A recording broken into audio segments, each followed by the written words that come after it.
Mr. Price. Oh, yes. Mr. Price, it occurs to me, am I correct that today was supposed to be the day for the resumption of the main case? That is correct, Mom. Which would mean then that it would not only be the applicant that would appear before the court, but his co-accused as well. That is correct, Mom. They are here.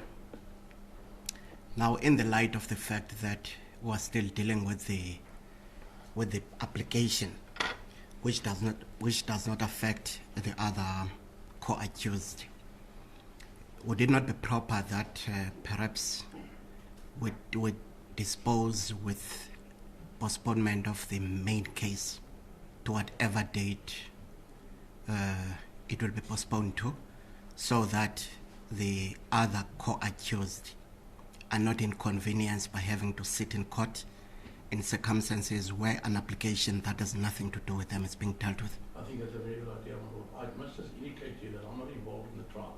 Oh, I've been briefed solely for the bail application, but I'm sure Mr. Doman could answer you on that. But it does sound like a good idea. yes.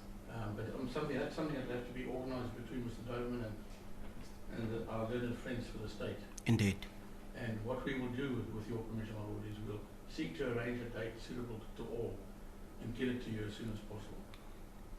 Well, that has to happen today, doesn't it? Yes, well, I'm sure we can do it today, my lord.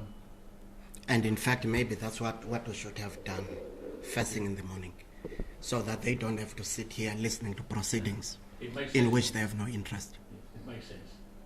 Would you like to stand up very quickly to see if we can arrange such? I'm thinking that that is a proper thing to do. Maybe let me hear Mr. Doberman and Mr. Ntelo. My lord, my understanding is that this week is set aside for the bail application, for this application. The Yes. trial will proceed next Monday Yes, before Schoeman J. yes. Perhaps my learned friends for the state can just confirm that that is their understanding. And you agree with me that in the light of what I've raised, maybe we should have disposed of that postponement, Yes. so that the other accused don't have to sit here Yes, unless so they that want they to. can be released. Yes, yes. Lord, I can just mention to you, obviously they also are interested in the case, so they are here. But perhaps we should deal with the main case now and postpone it. Yeah, I think I should, so that if they still remain in court, it is not because their case has not been dealt with. It's because they want to remain. Quite, my lord. Thank you, Perhaps Mr. Your Lordship can ask my Yes, learned Mr. Ntelo. I appreciate that, my lord. I agree with the court that may that matter be the Monday until next week. That's also my understanding that this week is for this application. It is. So you agree agree, my lord. with Mr. Doberman that That should be the case should be postponed to Monday. indeed, ma'am. What is the date on Monday? The 12th, my lord. 12th of October. The court orderly can just call the other accused with Yes. Your Lordship's permission. Yes.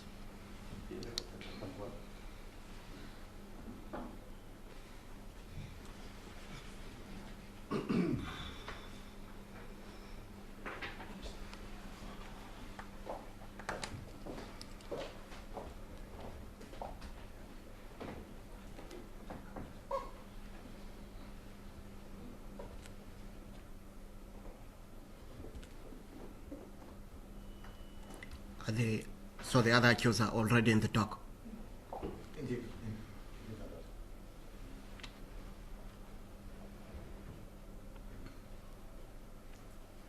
And they are sitting accordingly, my lord. I choose to actually Yes. in the order.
Mr. Ndelo, is my understanding correct that accused numbers 2 and 3 were granted bail?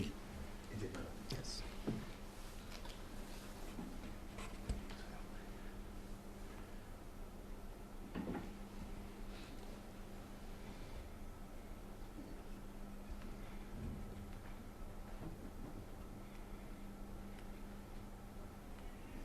Let's ask the accused to stand.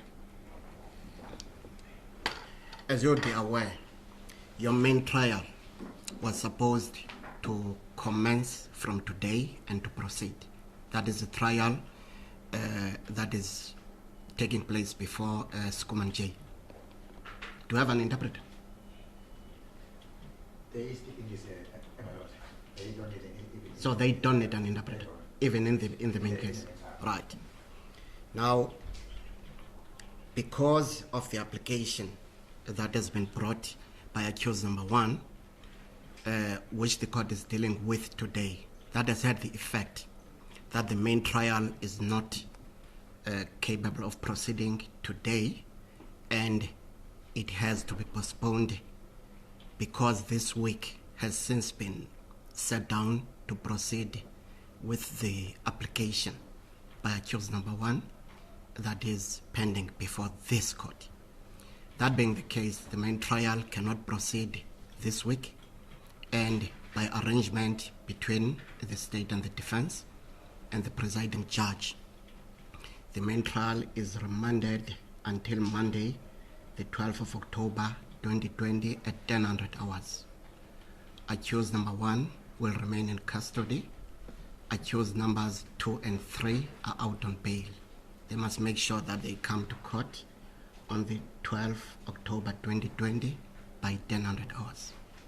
Accused numbers 2 and 3 may stand down. Was your lordship leaving?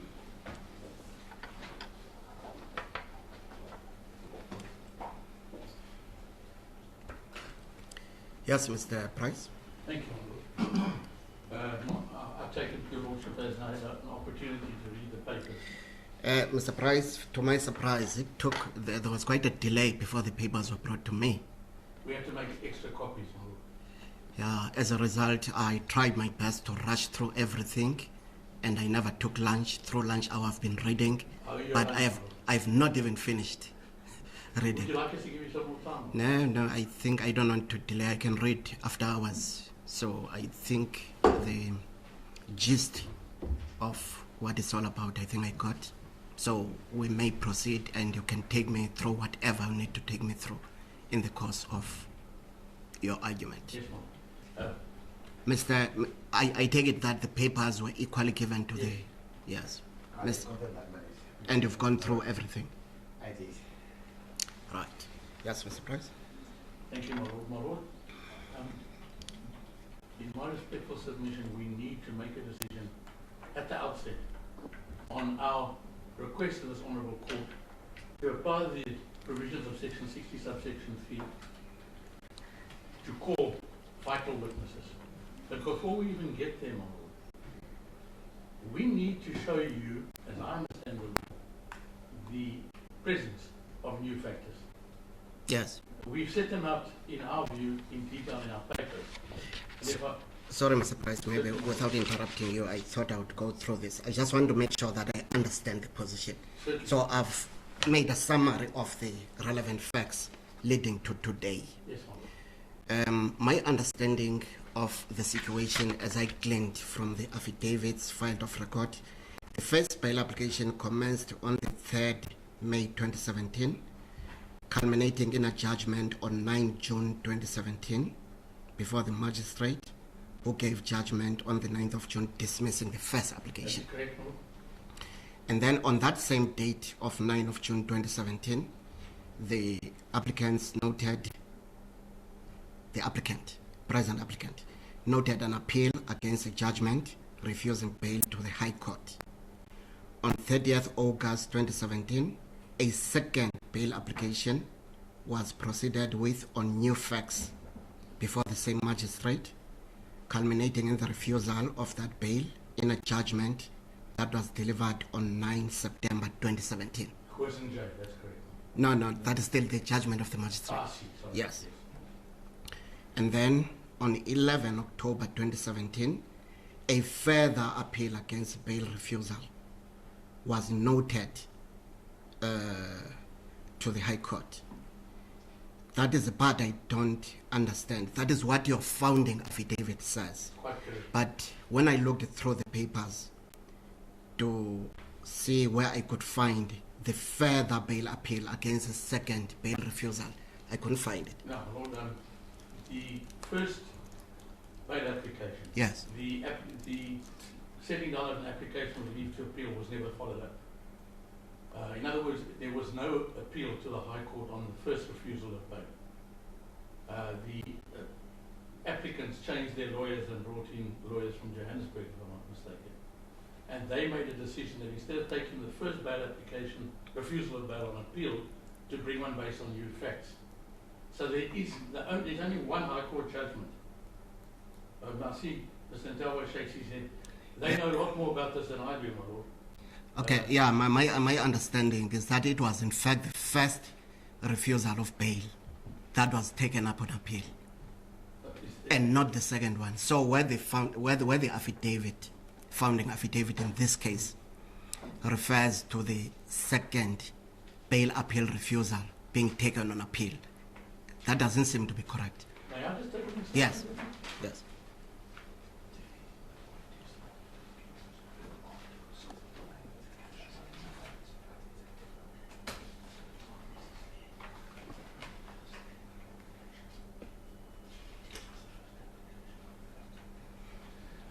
Well, perhaps Mr. Ntawa can help you, but Mr. Doberman's instructions to me are that the bail application, that a bail appeal that was ultimately dealt with by Goosen J was a bail decision based on, it would appear to be, the first and the second bail applications. No, I've read that judgment. It doesn't. Is it clearly the first It seemed to deal with the first bail application. Well, yes, well then I think Mr. Ntawa seems to be in the same way that Your Lordship. We'll accept that, my lord. No, it's just that because these facts that I'm reading Yes. are in the founding affidavit. Yes. So therefore, it's the contents of that affidavit are not strictly correct with regard to the second bail application. It was never taken on appeal. Yes. So Judge Goosen dealt with the First bail application. My lord, then I'll Right. ask you to Okay. accept that we amend that in our No, charter. that's fine. That's We fine. amend it properly. I Yes. wasn't aware of that, my lord. Yes. I wasn't involved in either of them. Yes. No. It's just what I gleaned from the founding affidavit. I'm grateful Then, for you yes. pointing that out. And then on the 23rd of November 2017, the bail appeal was heard by Goosen J, who delivered judgment on 3rd November 2017, dismissing it. And then on the 26th of February 2018, application for special leave to appeal was made to the SCA against Goosen J's judgment. Then on the 4th of April 2018, the SCA dismissed the application. And then the first trial before Makaula J commenced on 8 October 2018. The second trial before Skuman J commenced on 2nd August 2019. And the matter is served before both the SCA and the Constitutional Court twice. I think that's all part of the timeline that we refer. Right. Now the present bail application is based on new facts that have arisen after the dismissal of the two previous bail applications. Am I correct? It will appear so. Right. Okay. I just wanted to be sure of the sequence of events. Yes. Thank you, my lord, and You thank may. you for pointing that out. Yes. My lord, I would like to, if I look at the papers provided, filed by our opponents, Yes. they don't seem to take issue with the existence of new facts. Perhaps we should just determine that so that you know. Yes, that's another aspect, because from the founding affidavit itself, I could not quite discern exactly what the alleged new facts are. I noticed that in the answering affidavit, the state has tabulated what its understanding of the new facts are. Maybe if you wish to point me to the founding affidavit as to where the new facts are enumerated, maybe that may put us in the correct course. My lord, the founding affidavit, as you are aware, is a substantial document. Yes, but let's just hone in to where the new facts are. Well, my lord, I think even without looking at the founding affidavit, I can indicate to you there are a number of issues which speak for themselves as new facts. First and foremost, Because, Mr. Price, in the heads of argument, I couldn't find where the new facts are enumerated, even in your heads of argument. If it's easier to refer to your heads and point out what the new facts are, it would help.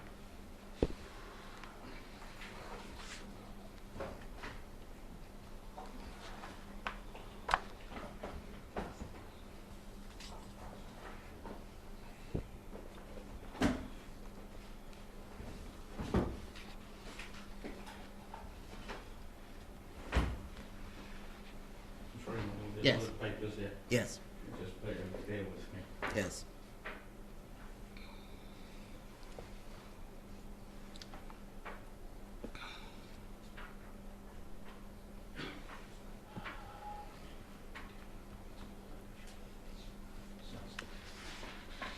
I think, my lord, the inspecting attorney has pointed out that to sum up, Yes. it's the developments that have occurred since then. Let me see if I can specify them. Yes. First and foremost, of course, the case has moved on quite a distance. Let's put it this way, Mr. Price. If they are specified anywhere, either in the founding affidavit or in your heads, then I don't need to write them down. But if they are not, then I need to take a note I of what. understand that, my lord. As far as I'm aware, and I've read the papers, obviously. Yes, They are there. To me, they are. What Mr. Doberman did when he drafted the founding affidavit, yes, he went through what has occurred from the first time they appeared before His Lordship, Mr. Justice Makula, yes, and even before then. In fact, there's a whole timeline in Yes. those documents to where we are now. And what one can add in that, and which is, with respect, is pretty obvious from it, is A, the case has progressed. I don't like to use the word progressed because this case is marching in time. But the case has moved from the first appearance before Makula J to a situation where he was he decided to recuse himself, yes, to the decision to reinstate the prosecution, and to numerous postponements which we've dealt with in the founding papers, yes, which the state allege are COVID related, and which we've pointed out are simply not solely COVID related, and have other issues, and that this case has been unreasonably delayed on so many occasions, and that the fault, by and large, and on the delays has been the state. And we've set out in our founding papers as well as our replying papers to what extent there's been this, the fault on the part of the state. We may just point out to you right now that since March of this year, as we understand Her Ladyship Madam Justice Kuman, the state were given an opportunity to change their, to alter their answers to the further particulars, because they are relying on the wrong indictment. yeah. While we are going to come there, Mr. Price, I But just wanted to be clear where the new facts are tabulated. For instance, if you go to page 117 of the founding papers, 117. 117, the headings that deals with the delay in the finalization of the case. So that's relief. Yes. That's the first relief. Yes. So we know that that is what it deals with. And then I thought there would be a section of the founding affidavit that deals specifically with the aspect of the new facts. I don't know if page 123 is of assistance. The right to be released on bail. Well, my lord, are you looking under the heading of the strength of the state case? No. Well, That's paragraph 299. 299. Well, I had started at page 123, the right to be released on bail. I So see. that's not what we're dealing with. Yes, I understand that. My lord, basically, if to sum it up, Yes. is that the delays which we submit are unnecessary, easily solvable, and yet not solved yet. I'm talking about pure technical and procedural issues that the state has simply not come to the party with. As we stand, we cannot begin next week because they have not altered the document that they have to alter, amend rather, I use the word alter, before you can begin. And they've had since March to do this. It's in the papers, model. No, Mr. Price, I thought there was there was somewhere where the new grounds are specified. It No. doesn't look like Okay, they are. from us. So, yeah, Yes, from the sorry, founding I affidavit. misunderstood you. So, if that is so, Yes, then I will take a note thank you. Lord. on your address as to what those grounds are, because it's very important for me to I understand that. understand that. Understand that. Yes. And then the other issue, my lord, is as a case proceeds, certain things evolve and certain things emerge. Yes. Now, one thing, if I look at Huissen J's judgment dismissing the bail appeal, he relied, well, he supported the magistrate who dismissed the bail application very strongly on 3 issues. Issue number 1, that the applicant was a flight risk. And issue number 2, that the applicant could, and as I understood it, although it's exceptionally vague, interfere with state witnesses, threaten state witnesses, etc., etc. And thirdly, and this is a favourite of the state, and you hear it in every bail application, how strong their case is. Now, what has emerged from as far as we've got, and that is a point we are taking, is that now, remember when the bail applications were brought on, we had no access to the docket. Yes. You have that judgment of Skittercut where Judge Krefler said we're not entitled to the docket. But what that judgment said, and which has not been applied yet so far, is that an accused person, more so in Schedule 6 applications, has the right to, has a reasonable opportunity to adduce and challenge evidence. He must be given a reasonable opportunity to adduce and challenge evidence. Because Schedule 6, and I'm speaking for myself, and the courts are against me, is an extremely harsh section. So, sorry, Mr. I don't want to interrupt you, but is it possible to just give specific new I'll do facts? that, I'll Yeah, do that. please, I'll do because that. I want to capture those. I understand that. Yes. I can always argue. In Yes, more yes, depth. yeah. No, you'll have all the time you wish Thank to you, argue, Brian. but I just the want. problem is, we have opportunity, we have witnesses, we have evidence, we believe, that can show to you that the accused is not a flight risk. And that So the that is the first one. There is let's deal with the evidence first one. that the accused is It's not a not a flight flight risk. risk. Okay, and just that many one of the moment. issues raised that were initially supported as him being a flight risk no longer exist. Just a moment. Well, let's call him the applicant. He's not the Yes. accused because it's an Yes. application. Quite so. So the applicant is not a flight risk. Yes. Okay, that's the I first just one. want to Secondly, add, my lord, to cover all 3. well, you'll expand on each one of I them. will. I just want to capture them in a point form, then you can Right. expand in Second argument. point form Yes. is that the case against him, now that it's progressed, or the little piece that has progressed, is in fact, far from being a very strong one, is in fact a decidedly weak case. And that in itself, if this court makes that finding, at least on the evidence before it, is an exceptional circumstances, and there's case law on that point, which your lordship I know will be aware of. Yes. The case against the applicant is discernible weak. Decidedly Yes. weak. Yes. That's the second ground. Yes. Third one. The third issue was the unjustifiable delay, I think, the delays that have occurred. But we can argue that one together with the argument that the state case is very weak Yes. against the accused. Just a moment. Oh, sorry, my lord.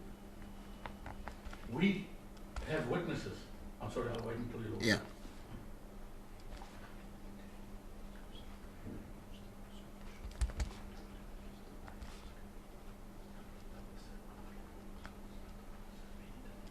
Yes.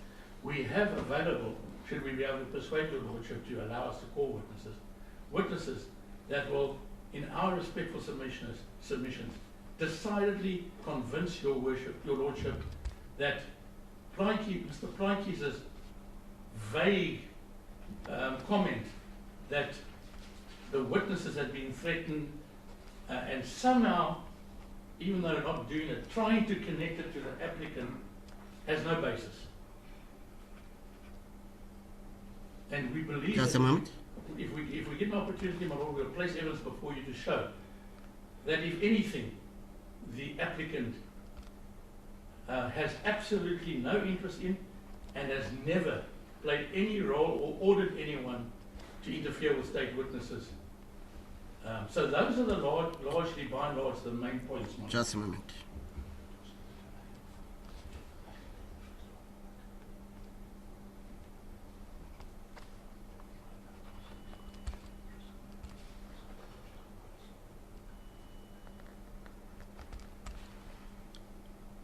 Those are the four.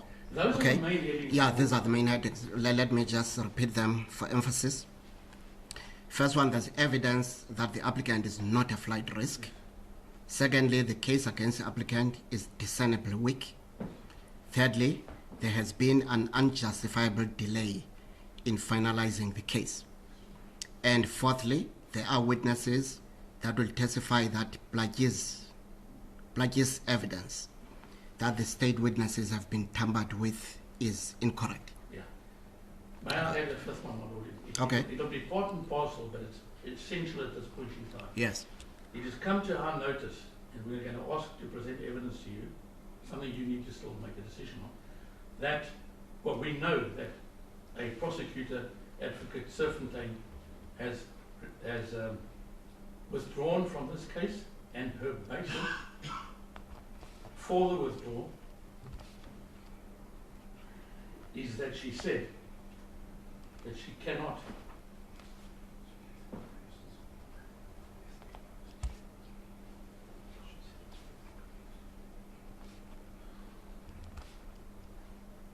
Yes, Advocate Serfontein has withdrawn from this case. for ethical reasons, as she put it, my lord.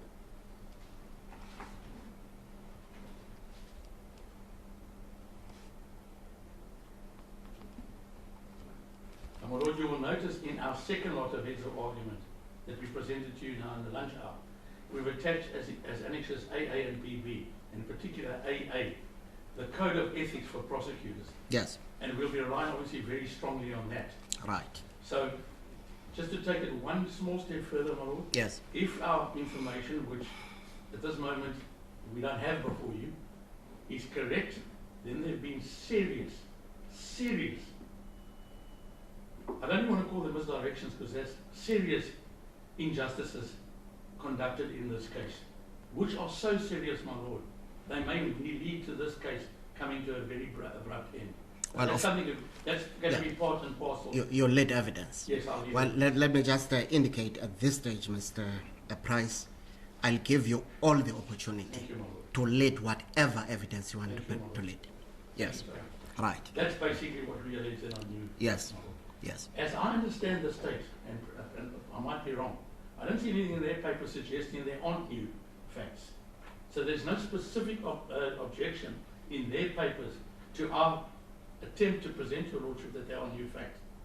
Now, obviously Well, you're not bound by them. in the state's heads of argument, they state what they understand Yes. to be new facts. Yeah. Maybe let's see if there's any disagreement on your part as to how they've captured it.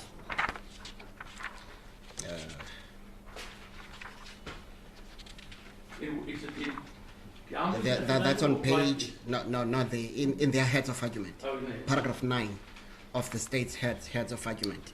They've stated what they understand to be new facts.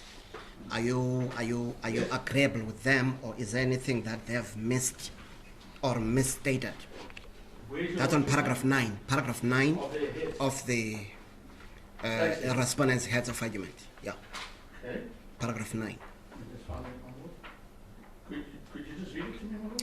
A, the following can be gleaned from the applicant's affidavit as the new facts is relying on. Then A, he has successfully reviewed the Home Affairs decision Yes. to declare him a prohibited immigrant, and now he is awaiting another decision from the department.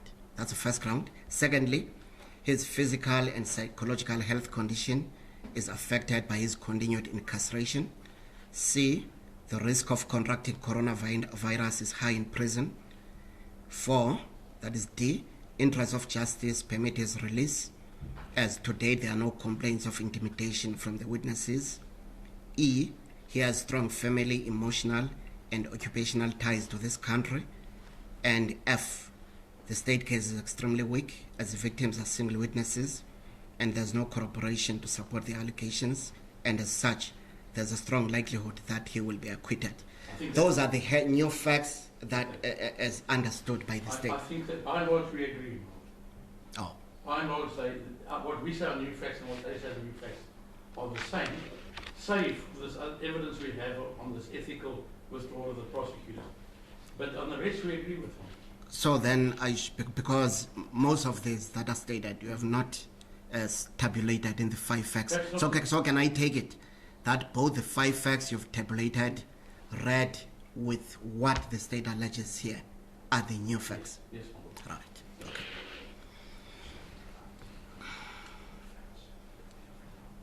Yeah.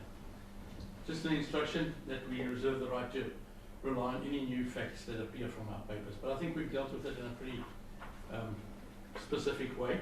Right. If there's something we haven't covered on board, we will address you on. Right. Okay.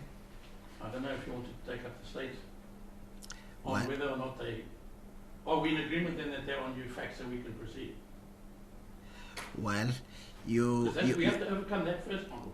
as to whether or not there are new facts. Yeah, we can't proceed if there are no new facts. Or Well- at least, Shouldn't you perhaps argue that these are indeed new facts, that of course is. which were not in existence at the time of the last bail application? And if the state disagrees, then it will argue to the contrary.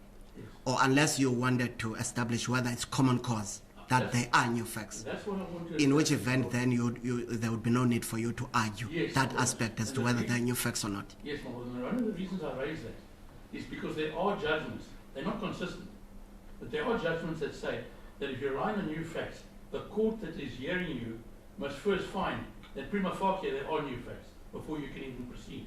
There are other judgments that say the court must hear all the evidence and then make the decision later. Either way to us is Okay, maybe let me hear Ms. Santelo on whether there's consensus on this aspect so that we can take it from there. thank you. Ms. Santelo, as you are aware, I've asked Mr. Price to specify the new facts relied on for purposes of this present bail application, and he has identified 5. I've taken him to the new facts as you understood them, as set out in your own heads of argument, and he's arguing that both the facts set out in your heads as well as the 5 that he has just tabulated are in fact the new facts. Now the point is it common cause between the applicant and the respondent that there are in fact new facts? Thank you, my lord. My lord, the way I understand law in this regard is that the applicant must come up with the facts he regards as new Yes. and argue as to how are they relevant to the application now he is making. That is, it is the matter for argument, not for me to agree with him, because he might give a fact and then I will say this matter was dealt with in the previous bail application. Yeah, because then if that is the state's stance, then that will mean that the state does not admit that that fact is a new fact. No, I don't. I'm just asking a general question right now. He has specified what he perceives to be new facts. So all I'm asking you is, are you agreeable with him that the facts that have been tabulated are in fact new facts? According to his application, yes, my lord. So they are new facts. You agree that they are new facts? The ones I've gleaned, Are new facts. yes. That is the ones that you've referred to in your heads of argument. Indeed, my lord. So therefore it is common cause that they are new facts. Is that what you are saying? Indeed, my lord. Let me put that. Yes, I agree. Okay. Those I have interpreted, my lord. Right. Just a moment.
Mr. Ndabla, you have said your concession that there are new facts. I want to make sure I understand you properly.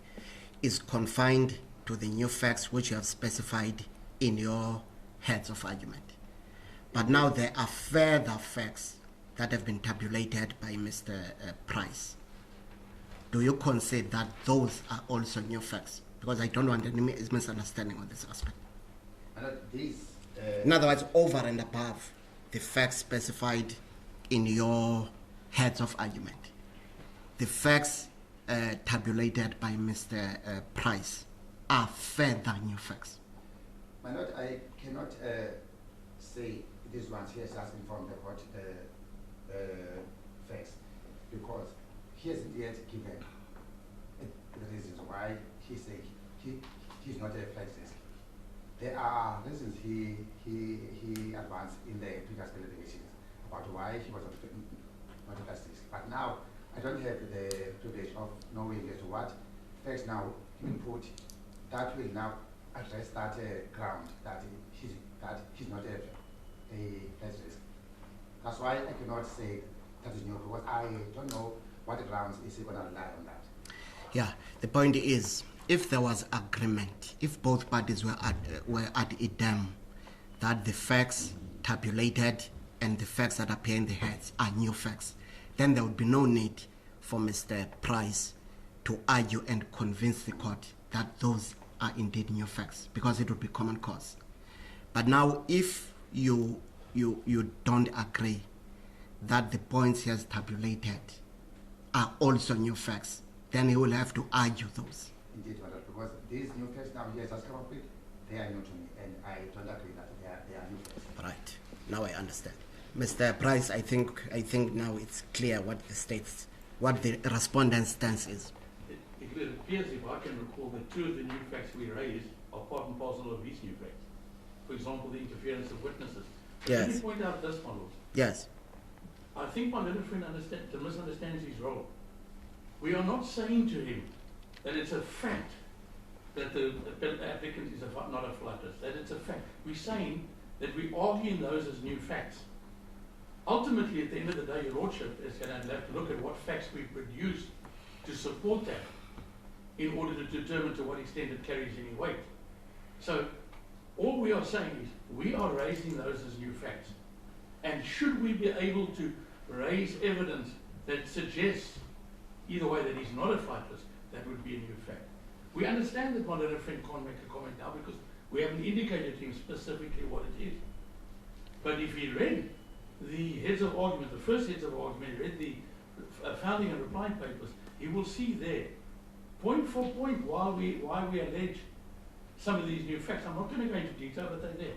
But I'm happy to continue as is, and I will show you then in the normal manner that what we have said on new facts are new. Right, fine. Now on a further point,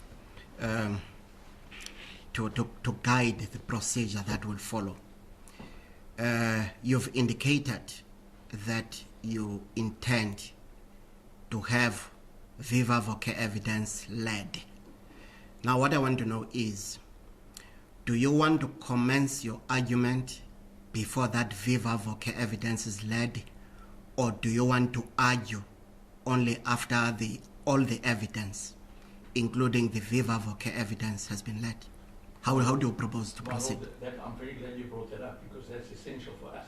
Yes. We want you to hear the viva voce evidence, because the viva voce evidence we tend to present before you or present before this court are crucial to what we are alleging on new facts.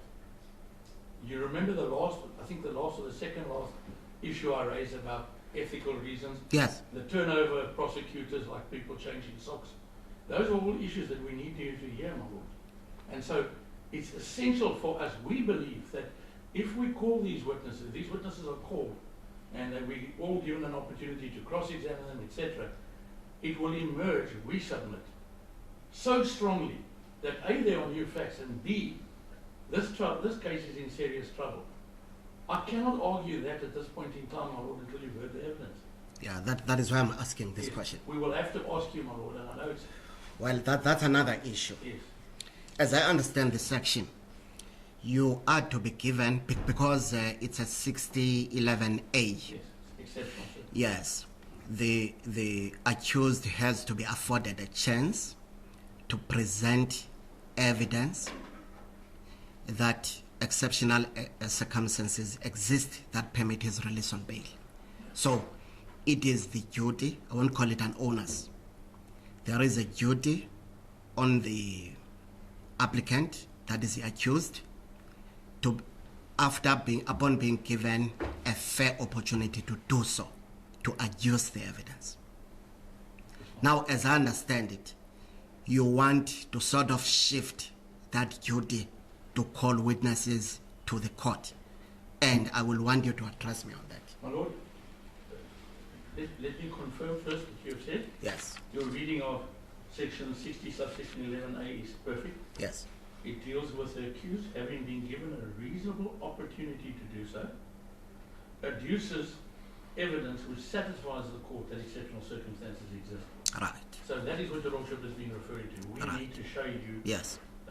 but having given a reasonable, and I've no doubt the Lordship will give us a reasonable opportunity. Yes, definitely. But of the three witnesses that we want, whose evidence we want to be placed before the court, my Lord, we are dealing with Advocate Serfontein. She's the lady who withdrew on ethical reasons, and we respectfully submit she is crucial. Now, we've spoken to her, it's on record in our papers. We've written to her and asked her to consult with us. She's fully entitled, as your Lordship knows, to refuse to consult with us. But she's a competent and compellable witness. And it is open to you to subpoena her to come and testify. Yeah, well, we've spoken to her, my Lord. She said she'd be at court today. Yes. But I am wary of calling her myself, my Lord. Or A, because she refused to consult with us. And B, because we would then be taking a huge chance putting her in the witness box, not knowing what she's going to say. Which is why, as far as she's concerned, my Lord, I would request your Lordship to call her so that we can cross-examine. Now, the reason I say that, my Lord, is I'm going back to section 60, subsection 3, which states, I gave you a transcribed decision, I think it's in Pofan. Yes, I've read that. Who was your... By the present JP. Oh, is it the... He was a JA at that stage. Oh, okay. Well, Yes. Anyway, let's say no more than I like the judgment. Yes, I'm sure you do. My Lord, it says, if the opinion, the court is of the opinion that it does not have reliable or sufficient information or evidence at its disposal, or that it lacks certain important information to reach a decision on the bail application, the presiding officer shall, in other words, it's peremptory. Now, one of the strongest issues that was held against us in the original bail application and the judgment of Corson was the strong case that the state had and the interference with witnesses. And I'll be the first to admit, I take very little notice of the state alleging they've got a strong case. I've never heard them say anything else. But as far as the interference of witnesses is concerned, well, that's important. That is very important because no reasonable presiding officer is going to allow a person to interfere with witnesses, especially in a case like this. Now, we haven't had that an opportunity, my Lord, because we did not have access to the police docket to challenge that issue. You see, Mr. Price, my reading of that section 63, if the court is of the opinion that it does not have reliable or sufficient information or evidence at its disposal, or that it lacks certain important information to reach a decision on the bail application, the presiding officer shall, it's peremptory as you say, Yes. order that such information or evidence be placed before the court. Yes, my Lord. But now the prerequisite is that the court must first formulate an opinion that it doesn't have reliable or sufficient information or evidence at its disposal, or that it lacks certain important information Yes, to my Lord. reach a decision. That is obvious. So the court must first formulate that opinion. Now, I'll tell you the problem I have with you calling to aid, prima facie, calling to aid this subsection. As I understand what appears in the founding affidavit, to me is conjecture. It says it's possible that Advocate Serfontein's withdrawal for ethical reasons may, that's the word used, may have a bearing, I'll try to paraphrase it, on some impropriety that may have caused her to withdraw, which impropriety may be prejudicial to the accused. It's no higher than that. It's a supposition or conjecture. I want to tell you, the reason I'm indicating to you how I understand it is that if I'm wrong, please correct me. My Lord, no, you're not wrong. But what we are dealing with here is what our courts so often deal with. Circumstantial evidence, prima facie circumstantial evidence. In the Bromke matter, you have to prove facts, and from the facts you must draw as the only reasonable inference. Yes. We don't have the reasons why Serfontein withdrew, and she won't talk to us. It would have been very different, my Lord, if she agreed to consult with us, and having consulted with her, she indicated to us something that we didn't believe should have been taken any further. But the fact that she refused to consult with us, my Lord, and the fact that she herself reveals ethical reasons. And ethical reasons, my Lord, is a minute class of withdrawals. It's a class of withdrawals. But the very word ethical speaks for itself. I withdrew out of there because something ethical was wrong. Now, we don't know what that is, my Lord, but no one, well, I don't know if no one knows, but certainly we don't know. And she won't talk to us. She won't consult with us. Now, my Lord, yes, it may not be of any important relevance. It may not be the extent that we believe it to be. But how do we know that, my Lord? Well, why can't you call her, put her in the box, and ask her what are the ethical reasons? We can do Surely she will tell you what those reasons are. Why should it be the court that calls her? solely, my Lord, solely so that we can cross-examine her. Again, if she consulted with us, there would have been no problems. That is why, because if we call her, my Lord, I mean, obvious, the rules of trial, of procedural evidence, I can't cross-examine her.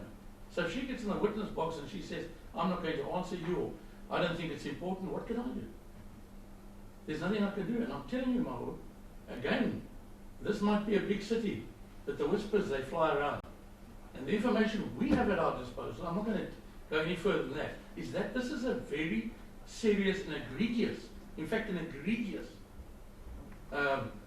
basis on which she resigns. Nothing points at her. That I've established. It's not her. It's something that happened somewhere within the prosecution or the investigation or the witnesses. I'm not sure. And I can't guess that, my Lord. That is so crucial to the most important right that we have in this country.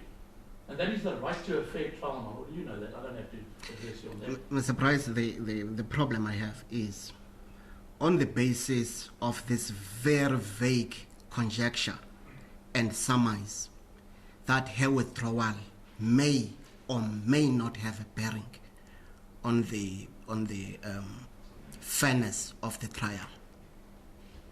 Is that sufficient for me to exercise, to invoke that section without more? My Lord, my submission is yes. For the reasons I've given you. We have tried our best. She took advice from a senior advocate, Mr. Baileyfeld, whom you know, and the advice from Mr. Baileyfeld equally was that she should immediately withdraw from this case. That, my Lord, and I don't have to tell you that, is privileged between Baileyfeld and her. But her duty to report this to her superiors is not privileged. And in fact, my Lord, if you look at our second set of heads of argument, you will see the code of conduct of the prosecutors dealing with this kind of stuff, whistleblowers, unfair things that are happening in trial, etc. She has done what she was required to do, if you look there. I've underlined the important parts in that section also. You don't have to read the whole document, exhibit AA, Annex AA. But she's told them, she's told the bosses what happened.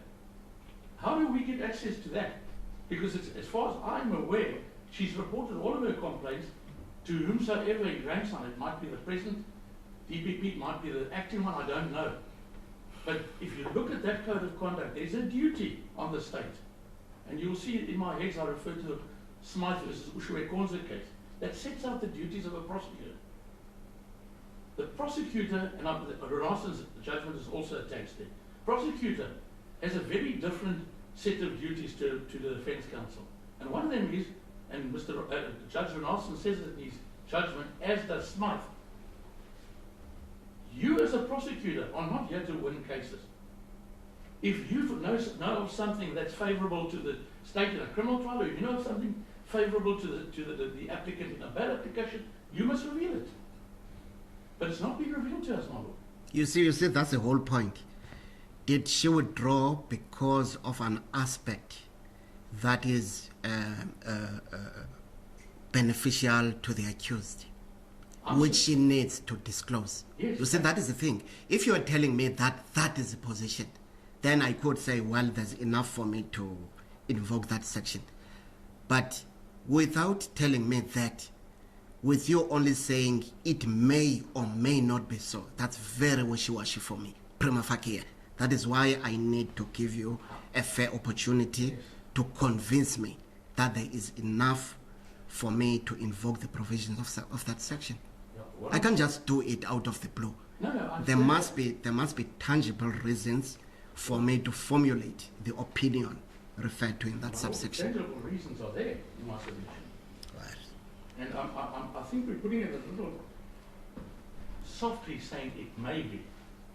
We're dealing with ethical reasons. Maybe let's see how you put it in the founding papers. It says here, my lord, in subsection 60, subsection 3, Yes. if you're of opinion you don't have reliable or sufficient information, or that it lacks importance to make submission, you must call such a person. Now, remember in our papers we've said, inter alia, certainly in my second set of heads of argument, we've made it very clear that we have at our disposal a potentially disastrous list of activities that have been done in this case under the guise of a fair trial. Now, we need to be assisted, my lord, by yourself. And that is what section 60, subsection 3 is there for. Well, To be able to put this evidence before you, my lord, because there can be no prejudice to Advocate Servantine testifying. She's a competent and compellable witness. If whatever she says to the court is not as serious as we allege it to be, then your lordship can make a decision that it's of little or no consequence and I'm not going to take consideration of it. well, Mr. Price, what do you deal with this in either the founding or your replying papers? Because you can argue what is in your papers. Yeah, Yes. I'll have to go through. Yes, the please actual- do. Because it's the point we're dealing with now, so Yes. we have to go through it. I'm going to ask Mr. Dover just to play through it while I can continue to address the lordship. Because, Well, because I would like your address to be consonant no, absolutely. with what appears in your That's why papers. I want him to get it Yes. for me. There's a Yes. pile of papers, my lord, you know that. My lord, can we then just move on to Blakey's and the other lady I don't... So in other words, we park, what's her name? Serfontaine for yeah, now. let's park it for the Right. time being. Okay. because I don't need your lordship to call, I don't know her name, the lady that took down the... if Mr. Della can just put her name on record. my lord. No, I saw that in your heads. Yes. The lady that took down the Yes. police lady Yes. that took down the statements. Now that Yes. lady we can call. Yes. That's not a problem at all. That's fine. Because Mr. Doven's already consulted with her. That's fine. So we're not going to ask you to call her. Right. However, Mr. And the third one is Bludges. Well, we definitely By, want you by to the call. way, Bludges did, if my recollection is correct, I've gone through this huge record. Yes. I seem to remember seeing Bludges' evidence in this record. He was called by the state He was. and he testified. Yes, he was called by the state. He was cross-examined. Yes. I read it all myself, my lord. I found that the way he spoke to Advocate Hutton was disgusting, and the court should have done something about it. He was exceptionally rude to Advocate Hutton. But be that as it may, it's Blakey's, my lord, that has come up with this story. Blakey's and Blakey's alone. That 9 witnesses, potential complainants in this case, as I understood it, contacted him, it would appear sometime earlier in the year or last year, saying to him that they, or sending him an SMS or a WhatsApp, saying that they had been threatened with their lives, that if they testify in this case, X, Y, Z will happen to them. Now, Sorry, just remind me. His testimony in the previous bail application was to which effect? That is was one of the- Bludges' testimony. Yes, my lord, that Was it not along similar lines? was, no, Was yes. it not along similar lines? Yes, that was part of what he said, my lord. And he was cross-examined. He was cross-examined, but he was cross-examined without access to the police docket. We've got the police docket now. It's a very different situation. A docket was opened, my lord, it's in his papers. Quasi Kele, CAS 77 of 10, 2018. I've taken the trouble to find out how far that docket has gone. And that docket appears to have gone nowhere. No one's been arrested. No one's been, well, that's as far as I know. There've been no arrests on this stuff. Now, it's a crucial issue, my lord, in a bail application when you allege that 9 crucial witnesses, and probably young ladies, if I understand it correctly, were threatened by either the applicant or someone on his instructions or someone on his behalf. And there we sit at that point in time, when I wasn't involved, and we twiddle our thumbs. Is he telling the truth, Blakey's? I don't believe he's telling the truth. If I take away he behaved himself at Port Elizabeth Airport, my lord, it's in the papers. I'm not telling you about anything that's not in the papers. Sorry, just a moment. After he had testified in the original bail application to more or less similar effect, how did he fare under cross-examination? Well, we can draw our own conclusions. In my view, he fared very badly. But in the view of the magistrate, he was good enough. But again, my lord, Mr. Hutton cross-examining was in a restricted position to properly cross-examine. We can now say to Blakey's, show us those 5 emails or SMSs or WhatsApp. Show them to us, those 9 that you got. You must have them. Show us who sent them. Tell us who sent them. Because he also says, my lord, and this is crucial, and I would ask Mr. Delwa to listen very carefully to what I'm about to say. He says that those witnesses or complainants, many of them, if not all of them, are, as a result of the threats, have refused to testify. Now, I gather we have 21 complainants in this case. Are those 9 part of those 21 complainants? Or a number of those part of those complainants? Because if they are, and they are not going to testify, my lord, then that should have been dealt with long ago. Because it would mean, instead of 21 complainants, you've got 12 complainants. We don't know that. The vague comments of, I've got a strong case, and the vague comments of, someone along the line somehow interfered and threatened these people, led to the refusal. That was the 2 main reasons why the lower courts and later Justice Worston refused bail. So it's crucial for us to show your lordship, and I believe, I know Mr. Blakey, and I believe I can show you through cross-examination, that he lied to the court, in the court below, when he said that there are these 9 witnesses and there are these messages that were sent, because you've heard nothing ever since. And somehow it was pointed at the applicant, when not even Blakey's himself linked it directly to the applicant. There was a suggestion it was someone on his behalf or someone who is one of his supporters. We need to know the truth, model. Let me see if I understand you correctly. You are saying even though Blakey's did testify in the previous bail application and he was cross-examined, at that stage, the defense did not have enough weaponry in its arsenal to properly cross-examine him, because at that stage it had no access to the docket. Is that basically what you are saying? That is exactly what I'm saying. And I'm saying further that since then, evidence has come to our knowledge that, and I'm not going to go into that detail because that's in our papers, plus it's going to be something that I'm going to question him about, that this in fact is not true, that this never happened. Now my lord, if at the end of this case, you as a matter of fact should find that the story given those days was false, that there was no 9 people that complained, that there was no such email or SMS or WhatsApp, whatever it is, that will mean that your lordship will, and I'm not telling you what to say by any means, my lord, but your lord will find that that lie, that lie must be taken into consideration now, and that there's no evidence that the applicant will interfere with state witnesses. That's a crucial plus point in his attempt to convince your lordship to give him bail. So then you want to call Blakey's for purposes of further cross-examination? Absolutely, absolutely. Yes. So what's stopping you from calling him then? Because I can't cross-examine him, my lord. You see, the point is, that's why I'm framing this very, very carefully.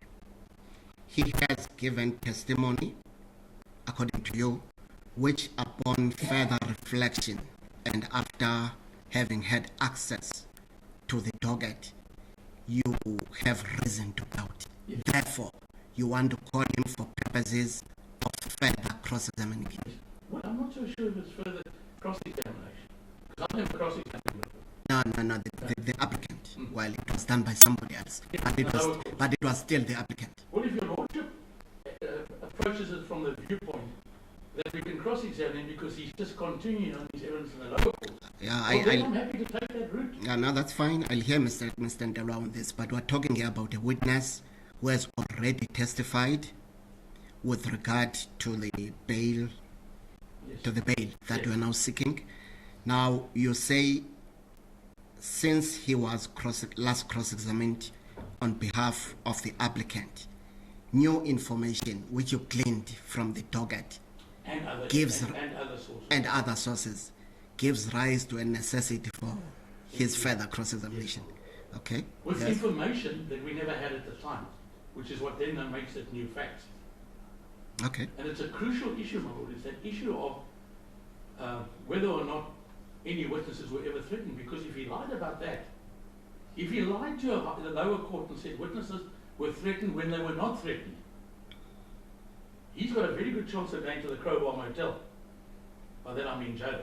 Because that is defeating the ends of justice. That is not my purpose though, my lord. My purpose is simply to show that the applicant has never threatened witnesses, never will threaten witnesses, has never instructed anyone to threaten witnesses. And in fact, right now, that's my point about it. Right. So that is those are the three witnesses Those are the you three. wish to have. Can I just go back Yes, to please that, do. my lord? Please do. Mr. Doberman has referred me to at page 59. Page 59 sorry, of the paragraph 59, page 12, my lord. of the founding. Oh, replying, not founding. Sorry. The reply affidavit,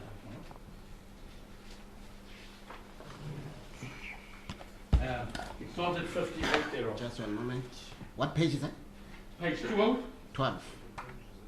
Sorry, page 52 on the 52 in the top right-hand corner. Page 12 is the page of the reply. Say page 52. Yes. Yes, it's Paragraph. It starts at paragraph 57 now. It Yes. says, Advocate Servant in effect refuses to divulge the reasons for withdrawal from the case and or to consult with the defence in relation thereto, and then it proceeds from there. Yes. And you'll see at the bottom of page, paragraph 59, we say, So sorry. This is a replying affidavit. yes, ma'am. What is this paragraph replying to? In other words, what is the contention in the answering affidavit that elicited this reply? That was added, model, but I seem to, let me just double check. I thought a replying affidavit is supposed to respond Yes. to whatever is in the answering affidavit. Yes, but Yes. we did not have this information at the time the founding affidavit was drafted. This came out to us recently. No, but then, Mr. Price, on tried principles in application proceedings, if new evidence has come your way, should you not have filed an application to file a further affidavit? My lord, that would be, So that could be responded to by the state. my lord, that would normally be the situation Yes. in a classic notice of motion application. This is not a classic. No, this is a bail application. Yes. And as we know, numerous judges have indicated that bail applications are sui generis. Yeah, they are sui sui. generis means. That's right. So I law. don't see They are anything sui wrong. generis. Yeah. But the point is, has the state had an opportunity to respond? Because this is new material, this is new material, which is brought only on reply. I hear you, my lord. Has the state had an opportunity to respond to this new material? We've also included it in our heads, but I would not object to the state providing another affidavit to you specifically thereon, my lord. If the state believes it's necessary to answer what we've alleged there, they can do so. Sadly, we did not have this information when we drafted our founding paper. And I agree entirely with your lordship that is the way that your classic notice of motions work. But this is not a classic notice of No, motion. I'm aware of that, but still, Yes. each party must have an opportunity to Absolutely. respond. Absolutely. Now, the only issue I'm raising is, has the state had an opportunity to respond? Because this is a reply. Yes. And it appears not, my lord, and that's why I'm saying to you, we will not object Yes. to them filing any papers relevant to and relating to this specific point. Yes. At any time as soon as possible, they can put it before you. Yes.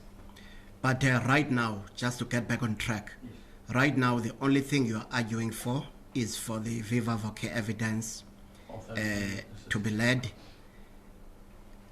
Yes, on that particular aspect of your application. Anything else you wish to add? No, my lord. I just want to point out that in my final heads, I deal specifically with all the reasons I believe should convince your lordship to allow what we are asking. But I've addressed you on most of them, my lord, so I'm not going to take the matter any further. There was something that you were going to look for in the founding affidavit that you asked Mr. Doberman to look at it for you. I thought this might be in the founding affidavit, my lord, but it's not. So it's not in the founding No, affidavit. it's not in the founding affidavit. It's in the replying affidavit. And the state has not had an opportunity to respond thereto. No. Mm. But as I say, my lord, they're more than welcome to do so. Anything else on this particular aspect of the viva voce evidence? Just one point, my lord. Yes. I think I might have raised it. We asked Advocate Serpentine to consult with us. She refused, but she agreed to be here today. So that's all I can tell you. Is she here today? Well, I haven't seen her, but she's within a stone's throw, so we can get her fairly quickly. Right. That's all. Is that all? That's all. Let's hear the respondent. Mr. Ndelo? Can I just, Yes, please do. my colleague?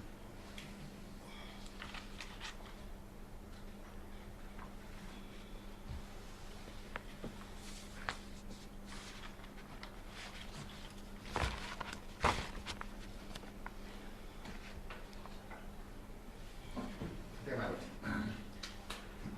But if I understand well the issues now, we are dealing with the calling of the paper for the evidence. That's where I must respond to. Yes. Okay, my lord. I want to first draw the court attention to the legal principle involved. Sorry? The legal principle Yes. involved around this. Yes. Especially that section 6073. And I'm going to draw the court attention that it is not the first time that the court is called, that this court is being called by the applicant to have him to prove his case through the court. If the court can look... Sorry, in a bail application, because this is a bail application, Yes, yes. and my understanding is that this is the first of its kind in the High Court. It was brought twice in the lower court, but before the High Court, this is the first of its kind, because the only thing that had come to the High Court was the appeal. But the application itself is being brought for the very first time before this court. I agree with that. Yes. But the point I was making was to the fact that the High Court on appeal, one of the arguments was that the lower court did not use the section 673 in making the case against the applicant stronger. Because the court, it was argued, the court should have called more evidence if the court was in doubt of certain facts. Well, except that the distinction is in the distinction, Mr. Ndelwa, the fact that an application for the court so to do was never piloted in the lower court, The lower court did. as it is being piloted now here. Isn't that the distinction? The point I was trying, I am trying to make, my lord, Yes. is how this court interpreted 6073. Yes, in the judgment of Hossein J. In the, Do you want to refer us to that? I want to. Because the judgment is part of the papers, isn't it? It's part of your papers. Indeed, Lord. Yes.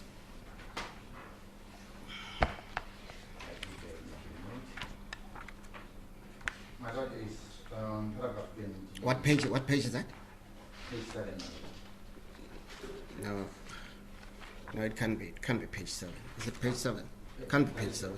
I'm talking about the paginated papers. Oh. Let me just check my papers in the paginated way, because I only have In the paginated papers, the judgment of Hossein J starts on page 21. Yes, in the paginated papers. Sorry, I think I should look at the publication and Or if that's going to give you trouble, you can refer me to the page in the judgment itself, if that will be quicker. it's going to be even quicker if I refer to the page. In the judgment. The judgment, yes. Yes, what page is that? Starting with paragraph 20 of the judgment. Paragraph 20 is on page 6 of the judgment, which is page 26 of the paginated papers. Yes. Okay, my lord. That's where it starts. The court, I'm going to read. Well, you can't start on paragraph 20 because it starts with I. What is it that it does not agree to? So you can't start on that paragraph. You have to start at the previous paragraph, don't you? Or if maybe I can refer the court as to what the court was not agreeing with. Yes. Was that the magistrate should have invoked 6073. Now, In other words, you have to start at paragraph 19 for paragraph 20 to make sense. as a court reason. Right.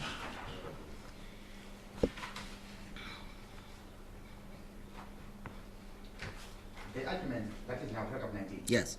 The argument that The argument was that. Because the magistrate had commented that the appellant's affidavit provided no details in relation to the following: where he had lived prior to occupying the rental property, his income and the donations received from the church members, the value of the assets held by him, the nature and the extent of his holdings in his, and that this indicated that the magistrate considered this information to be necessary in order to determine whether to admit the appellant to pay. On this premise, it was argued that the magistrate was obliged to utilize the provisions of section 60, subsection 3, to call for the production of further evidence. The learned judge on paragraph 20 expressed this: I do not agree. The provisions of section 60, subsection 3 do not render the proceedings in bail application inquisitorial by nature. Yes. And the next judge referred to the Mbele case,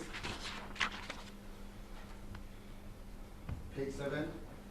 I'm going to read what the judge said about the Mbele case. It reads: the Mbele judgment was delivered after the substantial amendment of 2006 of the National Procedure Act by Act 75 of 1995, which introduced the current provisions relating to pay, including section 60, section 3, and 60, section 11. While section 60, section 3 is framed in terms which are obligatory, the section is to be read in the context of the procedures envisaged by section 60 as a whole. In Mbele matter, Statement J, in whose judgment Leveson J concurred, held at paragraph 228 start. Where section 6, section 11 is applicable, there can be no question of the magistrate or the judge acting inquisitorially or investigatively. In such cases, at least, a magistrate must act judicially. That is very important. And on the material laid before him, he must adjudicate on the question of whether the applicant has discharged the honors placed upon him by section 60, section 11. May I proceed to paragraph 21? Yes. Also yes. Important. In State v. Mabena and another, that is 2007, volume 1, SSR 482, that is ACA, paragraph 7. Nugent J.A. said the following regarding the nature of the proceedings for bail. The legislative scheme for the grant of bail, whether general or in relation to Schedule 6 offences, necessarily it requires a court to determine what the sentences are in the particular case and then to evaluate them against the standard provided for in the Act. The form that such an inquiry and evaluation should take is not prescribed by the Act, but a court ought not to require instruction on the essential form of a judicial conducted inquiry. That's what Colonel Fendi is asking this court. I read further, it requires at least that the interested parties that is the prosecution and the accused, are given an adequate opportunity to be heard on the issue. For although a bail inquiry is less formal than a trial, it remains a formal court procedure that is essentially adversarial in nature. A court is afforded greater inquisitorial powers in such an inquiry, but those powers are afforded so as to ensure that all material factors are brought to court, even where they are not presented by the parties, and not to enable the court to disregard them.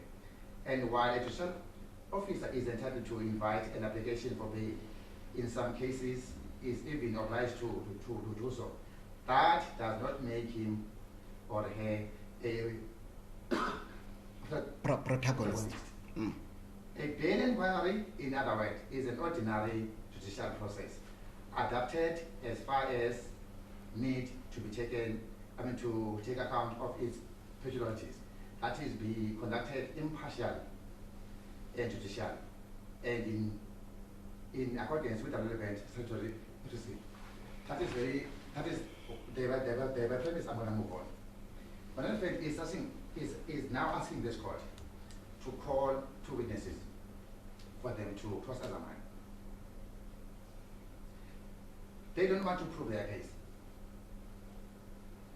They don't know what. Well, as I understand this submission, is that such cross-examination will be going towards them proving their case or discharging the duty that is on them in terms of section 6011A. They say that cross-examination will assist them to adduce that evidence. My submission is, Yes. let's take into account that this is not a new bail application. This is bail on new facts. Yes. And there are legal principles involved in the bail on new facts. It is not an ordinary, it's just a blanket application. It is not, the law is clear in this regard, that while you are making the application on new facts, you are not trying to shuffle the order that was there already. You must come up with the real new facts and how they are relevant to the factors that were prevalent, that made the court to refuse the bail.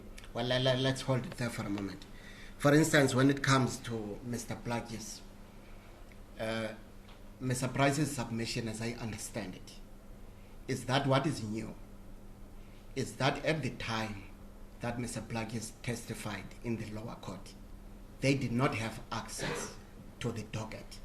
And as such, they did not have the material, which they now, upon having had access to the docket, shows that Mr. Plagis may have misled the court. Now, his submission, as I understand it is, that is information that was not there at the time, which has only come by after they have had access to the docket. So is that not a new fact? And unless you tell me that either during the first or the renewed bail application in the magistrate court, they already had this material that they cleaned from the docket. That's the problem. I place in my thoughts. Yes. I don't know what are they talking about. They didn't mention as to what he mentioned in the application, that they found that to be untrue when they received these copies. That is after they received the docket. Exactly, my lord. That's why I don't understand, because it is not in their paper for me to understand as to what they are basing this from. It is not in the papers that this is what he said, and then we got the copies. Now we found that what he said is a lie. These are the true facts after we received the docket. We don't know. Well, because if I understood Mr. Price's argument, even though it was in general terms, yes, it was to the fact that the docket reveals that his contention, that state witnesses have been threatened and all that, is in fact untrue. Now he says that is what he gleans from the docket. I haven't seen the docket. I don't know, you are the one who know what the docket is, but that is his submission. I'm glad that's what he has mentioned that because I was coming to that. Yes. What that is talking about here is the incident that happened long after the deliberation was done. Even the appeal was already processed. The issue of the technique now he's mentioning in this affidavit was after the deliberation was done. It was not there before. I mean, at the time he was the applicant was making the application. Hence, the affidavit of the state says what the court feared at the time the deliberation was made manifested itself. That is now when the trial started in October 2018. Well, isn't that exactly the point? If you say what he's referring to had not yet happened at the time of the original bail application, it has only happened thereafter. Isn't that a new fact? It is a new fact, but what now my husband is thinking about is that he lied. Where's the lie? If at the time it was a fear, then when the trial starts, it manifests now itself. Let me ask this, Mr. Ndelo. Yes, well, it was not you, but the prosecutor in the lower court actually called Mr. Plagis to testify. it was never. Oh, was it you? Yes. Oh, well, then that's good. That's good if it was you. So, even at that stage, we were still dealing with Section 6011A. So, whatever caused you to call Mr. Plagis at the lower court in that particular bail application, with regard to the facts you are dealing with then, what would stop you with regard to the new facts from calling Mr. Plagis to establish those facts so that it can be cross-examined Nothing. in the interest of justice? Nothing. I can call him. Then, so that's not a problem then, No with problem. regard to Mr. Plagis. We're talking about. Right. So now we know that you will call Mr. Plagis. The point I was Let's deal with trying other witnesses. Yes. is that what they wanted to do that meant for the court to call him No. without approaching. I'm not going to call Mr. That's Plagis. what But I just wanted to know what would be the they are basis for you not asking to this call him. court. They ask you not to call him. Yeah, well, That is where I was getting to. Okay. What is happening? okay. The next witness they're talking about is Sefonte. Yes. Sefonte, my colleague in the case. Yes. I have a problem with this. I cannot deal with this because I regard this as an ambush. I was not aware of these facts that are in the replying affidavit. I don't know what transpired of my colleague Sefonte, and to make matters worse, was my lord. They don't even know what she is going to say. That's the point I raised. If the court can, if the court can call it, what is the court gonna later on? Because there is nothing before you, my lord, that will make you to form an opinion to call it. Let's put it this way. Like I also intimated, this aspect about Advocate Serfontaine only materializes from the replying affidavit. Yes, ma'am. So you as a respondent, you have not had an opportunity to deal with it. None is all. Sorry. Now, of course, these are bail proceedings, urgent by their very nature. If you are to be given an opportunity to consult with your colleague for purposes of responding to what appears in the replying affidavit, why can't happen, say, tomorrow? And deal with this matter of Yes. About the Advocate Sefontaine. Yes. Which you have not had an opportunity to deal with. But I want to give you an opportunity to deal with it so that you can address it properly. Maybe we can also maybe make this easy. Maybe she can come willingly and then testify on behalf of the state. Maybe in this regard. Maybe that's what I'm saying. Yeah, I'm saying That would even be easier if you can call her. If after consulting her you see the need to call her, then you call her. Then the problems of Mr. Price will be resolved, won't they? But of course, that is up to you. I can't prescribe to you what witnesses to call.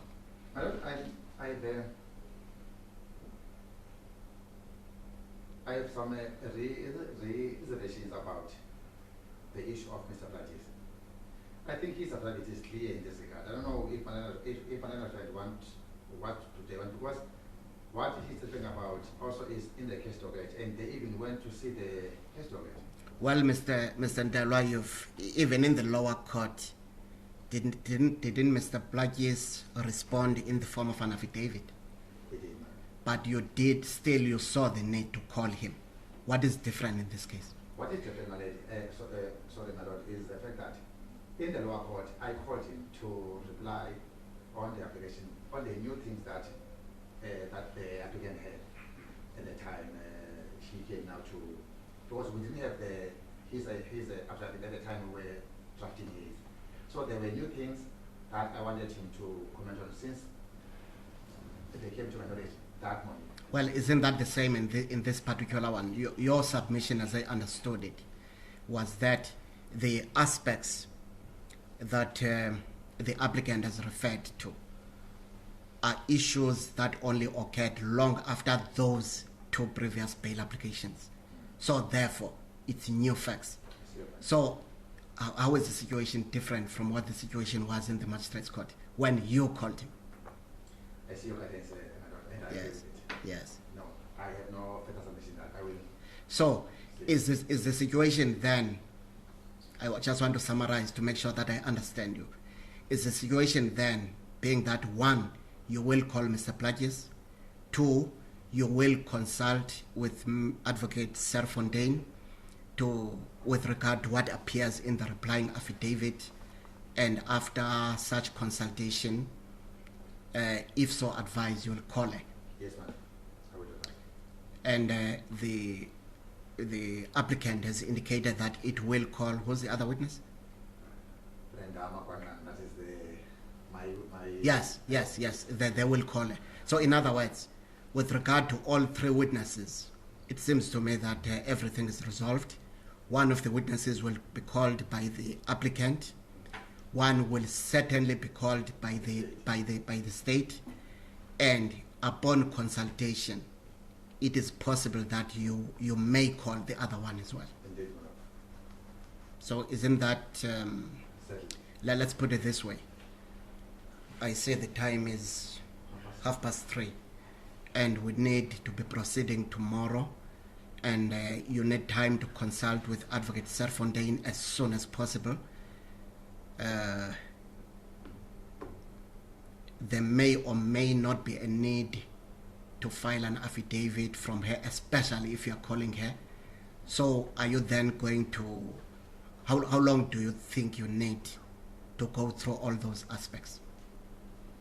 Since, If you say we should start at 11:30 or 12 tomorrow, to enable you to do whatever you need to do, because I want to give you a fair opportunity to deal with what is in the replying affidavit, I can do that. I did whisper with my colleague here. Yes. And, we anticipate that we're going to use the afterwards, while she also busy in court, Yes. and consult with them. May I indicate to the court if there's a change, because at 10 o'clock I think I'll be ready, but if there's a change, may I indicate to the court before that? Okay. But you think you'll be ready by 10 I think tomorrow? I'll be ready by 10. If there's a change, I will inform them. All right. Okay. Okay. Mr. Price? Thank you. Lang hoor, ik ben a little bit scared there. I thought, but on what we've heard now, The record won't pick that up. Yes. I think that appears to be a pretty fair position at the moment. And it seems to have resolved your problem with regard to the witnesses. Yes, I think it also played a role therein, and I think it's very useful that we've agreed. There's just one thing I'd like to raise, Yes. and that is that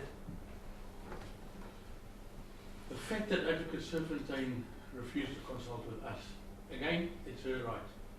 What position are we going to be in if she refuses to consult with Mr. Ntelwa? Then I think Mr. Ntelwa needs to tell us sooner rather than later that she refuses to testify. Well, we'll know that by 10 tomorrow. We'll know that by But 10. point is, we're dealing with issues that were raised in the replying affidavit, Yes. and Mr. Ntelwa has a full right Of course, to deal with those. of course. And we can't unduly rush him. He has told us, very fairly I must say, that he thinks by 10 tomorrow he will be able to tell us what the That's state fine, of play is. I think if we could just ask Mr. Ntawa, irrespective of whether or not Advocate Serpentine wants to consult with him, to ensure that she's here tomorrow. Well, I thought she had given her undertaking to you She did. that she would be here today. Yes, she did. And Marvel.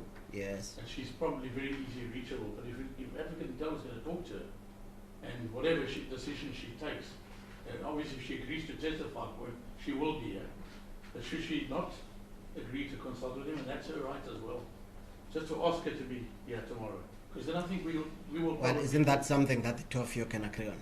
we will agree with that model. I Yes. think thinking that because if he doesn't, then we'll consider calling him.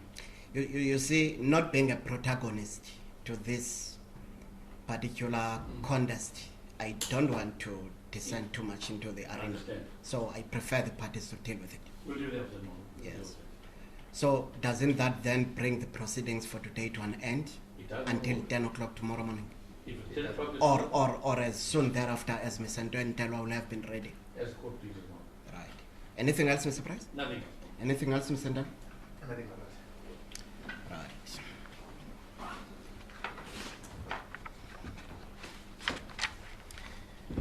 Well, at this stage, the applicant has indicated that it feels that there's a need to call viva voce evidence in this matter. Evidence of 3 witnesses whose names have been specified. One of those witnesses, the applicant has indicated that it will be calling. One of them, the respondent, that is the state, has indicated that it will be calling.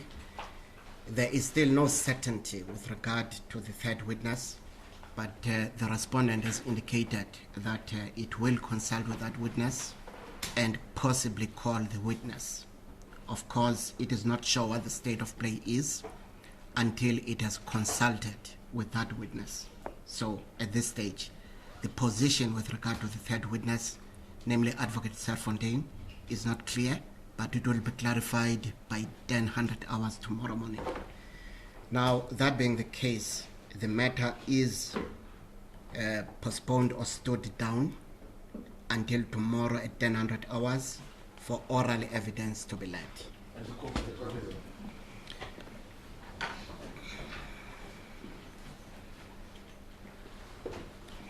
Court adjourns. Right, in court,